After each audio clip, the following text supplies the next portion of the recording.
तो इस केस के अंदर देखो, इसके अंदर भी कभी कभी ऐसा होता है कि आप सोचोगे कि आईओ प्रोग्राम नहीं हो रहा है, लेकिन एक बेसिक रिक्वायरमेंट जो है हम लोगों ने आईटी के लिए जो हमेशा बोली है कि आईटी की पिन नंबर 58 टू 63 पे आपके स्टैंड बाय के वोल्टेज होने चाहिए, तभी वो प्रोग्राम होने के लिए रेडी है। लेकिन कई केस ऐसे भी आएंगे आपके हाथ में कि आपको वो कंफ्यूज इस लेवल पे करेंगे कि आपको ऐसा लगेगा कि जब मैं उसको पावर ऑन करता हूँ, मेरा एम्पियर मीटर 4.40 पे रुक रहा है, 0.30 पे रुक रहा है, तो वोल्टेज आते होंगे तभी तो होता होगा। लेकिन इसके अंदर दो चीज़ों का आपको ध्यान में रखना है। स्टैंड बाय वोल्टेज आ जाना और पावर ऑन होने के बाद में वोल्टेज आ जाना, इन दोनों में फ़र्क है। तो इसको आप हमेशा ध्यान में दीजिए। मेरे पास में अभी एक केस पड़ा है, तो मैं उसी से आपको समझाता हूँ। जैसे कि समझो अभी मैंने ये एनिट का स्टैंड बाय टेस्टर लगाया है, तो हमें यहाँ पे वोल्टेज चेक करने की ज़रूरत नहीं है। वो वोल्टेज मुझे यही इसी स्टैंड बाय सर्किट के अंदर बता देगा, टेस्टर के अंदर बता देगा। तो जैसे ही मैं इसको पावर देता हूँ, अभी ये पावर दे दिया है, पावर दिया है, लेकिन देखिए अभी कोई एक्टिविटी नहीं हो रही है, यहाँ पे कोई स्टैंड बाय वोल्टेज नहीं दिख रहा है। आप यहाँ पे चेक करोगे 58 टू 63, यहाँ पे कोई वोल्टेज नहीं आएगा।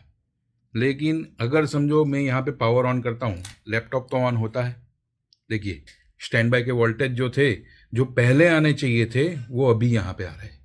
तो ऐसा होगा तो आप खुद कंफ्यूज होगे कि मेरा लैपटॉप तो चालू हो रहा है, आप कैसे बोल रहे हो कि मेरा स्टैंड बाय का वोल्टेज नहीं आ रहा है, इसलिए आईओ प्रोग्राम होने के लिए रेडी नहीं है।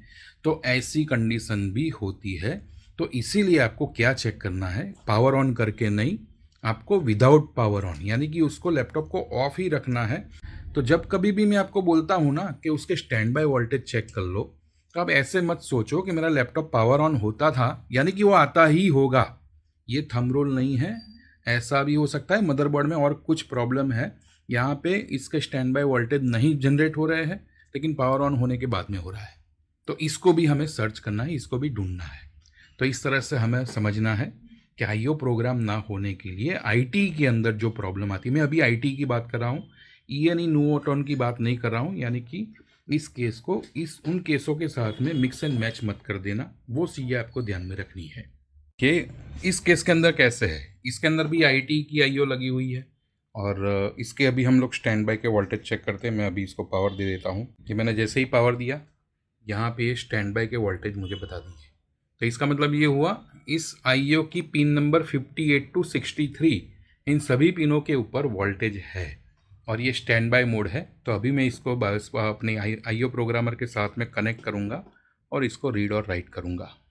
अभी आईओ प्रोग्रामर के साथ में इसको कनेक्ट करने के बाद में यहाँ पे देखिए ये डिटेक्ट हो गया है IT5570। तो इसको मैं अभी रीड और राइट कर सकता हूँ। तो इस तरह से जब हमारा स्टैंड बाय वोल्टेज होगा तभी हम इसको प्रोग्राम कर पाएंगे और इसको यूज़ में ले पाएंगे।